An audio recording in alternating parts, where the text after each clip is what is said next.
How were, in fact, the streets of ancient Jerusalem 4,000 years ago, far from the gleaming images we have inherited today? What did that city actually smell like when you walked through its alleys at dawn? And what could the mud beneath your feet, the thickness of a wall, or the distance to water say about whether you would survive another year? For centuries, we have imagined ancient Jerusalem wrapped in biblical grandeur, almost always distant from the filth, from desperation, and from the brutal mathematics of survival. But that image does not belong to the world of 2,000 years before Christ. In the time of Abraham, Jerusalem was not a spiritual symbol, nor a center of divine power. It was necessity, visible hierarchy, and often the difference between holding your place in the clan and disappearing into nameless death. The city was small, desperately small. 2,000 people at most, crowded into mud brick compounds clinging to a single ridge. There were no palaces, yet, no temple gleaming with gold, no walls of dressed stone. What stood there belonged to the Jebusites, a Canaanite people who controlled the site not by divine right, but by access to one irreplaceable resource: stay until the end, because understanding this everyday detail transforms the reading of every biblical promise and reveals a faith born not from comfort, but from the edge of collapse. In the Bronze Age, location was not chosen by preference, nor by vision. It arose from very concrete limitations: water, defense, survival, and the absence of alternatives.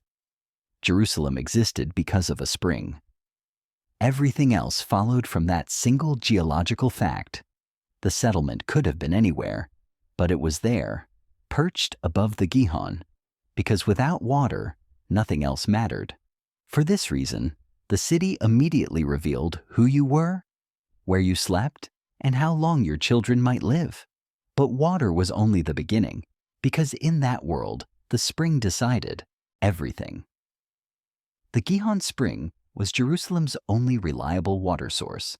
Not a well dug inside protective walls, not a cistern filled by winter rains, but a natural spring erupting from limestone rock in the Kidron Valley outside the settlement. It did not flow constantly.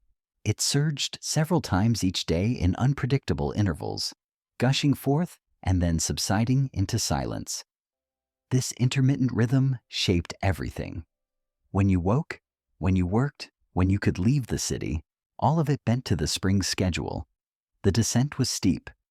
Women balanced heavy clay jars on their heads and shoulders, navigating narrow paths carved into the slope. 2 hours minimum, every single day, sometimes 3. The work fell always to women, daughters, servants, elderly mothers whose backs had curved under decades of this same journey. Men did not fetch water. That division was absolute. At the spring, you were exposed. No walls protected you there. Attacks came from rival clans, from bandits, from men who understood that women alone at water were vulnerable. Raiders knew the schedule as well as the women themselves.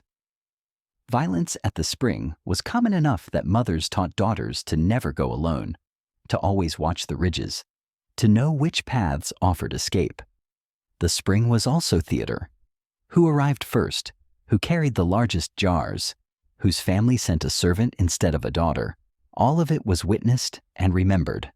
Water rights were negotiated, disputed, and occasionally fought over with more than words. Inside the city, storage determined survival. Large clay jars stood in corners of every home, monitored constantly. A crack meant loss. A broken jar was not inconvenience. It was crisis. Water was never wasted. Every drop was accounted for. First for drinking, second for cooking, third for washing, fourth for animals. Finally, what remained was thrown onto the floor to settle dust. Disease traveled through contaminated water, though no one understood why. Sickness simply appeared, spread, and killed. The spring's gift was also its curse. There was no backup, no alternative, no escape from this single geological fact. But water was only the foundation, because inside those mud walls something else controlled daily existence. Houses were built from sun-dried mud bricks. Not stone, not fired clay, but simple mud mixed with straw and shaped by hand. The bricks were cheap and accessible, but they were also fragile. Rain melted them slowly. Walls sagged and crumbled and required constant repair. A house was not built once. It was rebuilt continuously year after year, or it disappeared back into the earth. Most families shared a single room. Extended clans lived together under one roof. Grandparents and children and cousins crowded into the same space.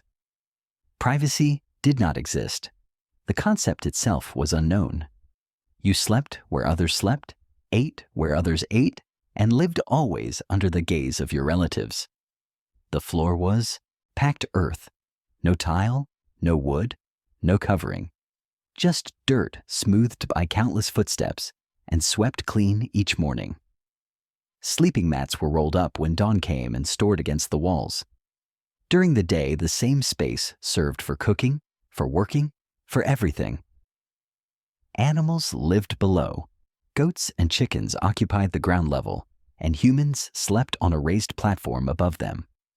The warmth from the animals helped during cold nights, but the smell was permanent. It did not come and go. It simply was, absorbed into every surface, every breath. The streets were not streets.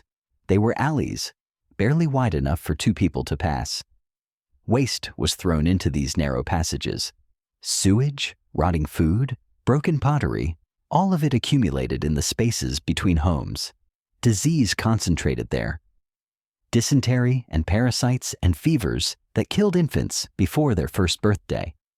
4 out of every 10 children died before reaching age 10. The wealthy lived uphill. Literally, uphill. Gravity carried waste downward, and the poorest families occupied the lowest spaces where filth collected. Your location was your status, visible to everyone who walked past. But these walls witnessed something we rarely imagine, because birth, death, and marriage happened in full view. Childbirth took place in the same room where the family slept and ate. There were no separate spaces, no sterile environments, no physicians. Midwives came with experience, but limited tools. They carried knowledge passed down through generations, but that knowledge could not stop bleeding or infection, or the countless complications that ended lives without warning. 1 woman in 8 died giving birth. The first week after delivery was the most dangerous time for both mother and infant. Babies were not named immediately. Families waited to see if the child would survive before giving it an identity. A baby's cry was hope, but it was not certainty. Children who lived began working at 5 or 6 years old. Boys went to fields or workshops with their fathers. Girls fetched water and ground grain alongside their mothers. Play existed, but it was functional, preparing small hands for adult tasks. Education happened through watching and imitating, not in schools or through books. Betrothal was arranged in childhood. Girls married at 12 or 13, boys slightly older.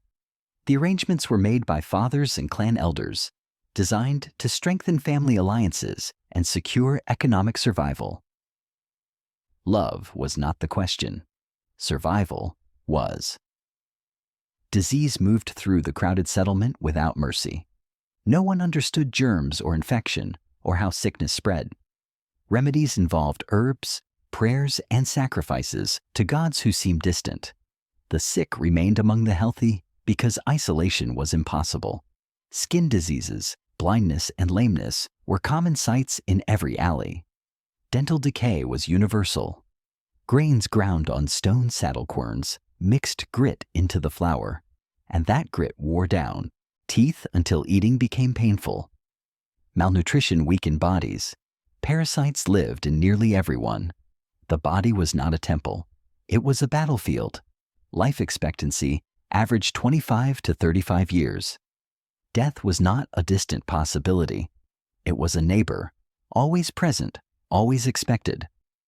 But amid this fragility, people still needed to eat, and that need created its own rigid world. Most people ate barley bread, not wheat. Wheat was luxury, reserved for the wealthy or for special occasions. The daily staples were lentils, beans, onions, and leeks, boiled into thick stews that filled stomachs without satisfying hunger. Meat appeared rarely, only during festivals or after sacrifices when portions were distributed among families. The rest of the year, protein came from what could be grown or gathered, not from what grazed in fields. Olive oil served three purposes. It was cooking medium, currency, and fuel for lamps. A family's wealth could be measured in jars of oil stored inside their home. Wine and beer were consumed daily, not for pleasure but for safety. Fermentation killed bacteria that made water dangerous. Children drank diluted wine. Adults drank it without thought. The rich ate variety. The poor ate survival. Every morning, women ground grain into flour using saddle querns, heavy stones that required hours of backbreaking labor. The grinding sound echoed through the settlement before dawn, a rhythm that marked the beginning of each day. Grit from the stones mixed into the flour, and that grit wore down teeth over years of eating. Archaeologists have found the evidence in ancient skulls, teeth ground to nubs by daily bread. Bread had to be baked fresh or it spoiled in the heat. There was no preservation, no refrigeration, no way to extend the life of food beyond a single day. The sound of grinding meant life continuing. Its absence meant crisis. Markets operated on barter. Coined money did not exist yet. A farmer traded grain for pottery. A weaver exchanged cloth for oil. Value was negotiated face to face, and trust determined whether a transaction happened at all. Trade routes passed near Jerusalem, but the city was not a major hub. Metals, rare woods, and luxury goods came from outside, carried by merchants who moved between larger centers of power. But there was one force that held this fragile world together, and it was not what we expect. Religion was not spiritual escape. It was survival itself. Sacrifices redistributed meat to families who rarely tasted it. Festivals guaranteed community meals where even the poorest ate. Priests consumed offerings, but this fed those who served sacred functions. It was an economic system, not corruption. Ritual purity laws were early public health. Washing and separating clean from unclean reduced disease in observable ways, even without understanding germs. They did not separate sacred from survival. The two were identical. The Jebusites controlled Jerusalem then, Canaanite people, worshiping gods of fertility and harvest. This was centuries before David, millennia before Solomon's temple. Abraham walked through a promised land, controlled entirely by others. The promise was not instant. It was multi-generational endurance. Understanding this transforms how we read Scripture. When God promised Abraham that his descendants would possess this land, Abraham was looking at a city that stank of human waste and animal dung. He was seeing children dying of diseases no one could cure. He was watching women bent under water jars they would carry until their backs gave out. The promise was not comfort. It was defiance of visible reality. Faith under pressure looks different than faith in comfort. It is grittier, more desperate, more willing to wait generations for fulfillment because immediate relief is obviously impossible. Every biblical promise was spoken into this world. Every commandment was given to people who smelled like the animals they slept above. Every vision of future glory was received by someone whose teeth were ground down by their daily bread. This does not diminish Scripture. It magnifies it. Because faith that survives this world is faith that can survive anything. If this expanded your understanding, like and share. Until the next video, may God bless you with the courage to believe not in comfort, but in promises that outlast suffering.